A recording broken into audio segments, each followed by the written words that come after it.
important. Merci. Nous allons maintenant passer à M. Lemire, 2 minutes 30. Merci, Madame la Présidente. Je vais m'adresser au syndicat des postes, donc à M. Charette, M. Grenier. Pouvez-vous nous expliquer votre projet de diversification des services que vous avez mentionné rapidement, parallèlement à peut-être aussi votre appréciation du plan vert des libéraux ou du dernier budget qui a été déposé?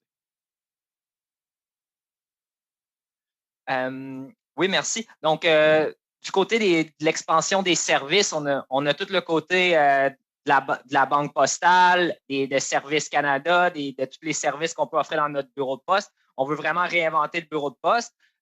Pour la question de la stratégie pour un gouvernement vert des libéraux, la mention pour les sociétés d'État utilise le terme encourager. C'est là qu'on trouve qu'il y a un manque de leadership.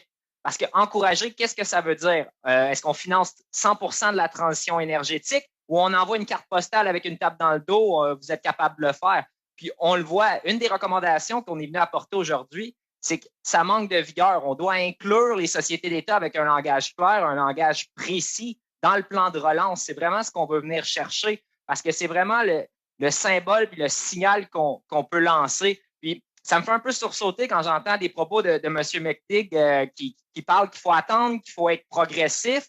Mais vous avez eu comme témoin M. Breton de la Mobilité électrique Canada qui a dressé un beau portrait que l'électrification du transport, il ne faut pas le voir comme une dépense, il faut le voir comme un investissement. Il l'a dit, il ne faut pas rater le bateau. L'Europe est en train de se positionner, l'Asie est en train de se positionner.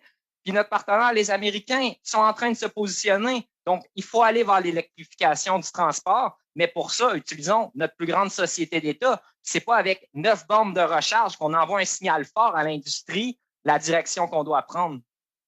Tout à fait. Vous avez parlé d'une étude sur le réseau des bornes de Queen, particulièrement aussi de l'importance d'investir dans un réseau secondaire dans lequel les bureaux de Poste Canada pourraient être le lieu dans lequel on investit avec une optimisation des bornes 24 heures sur 24 et le projet pilote.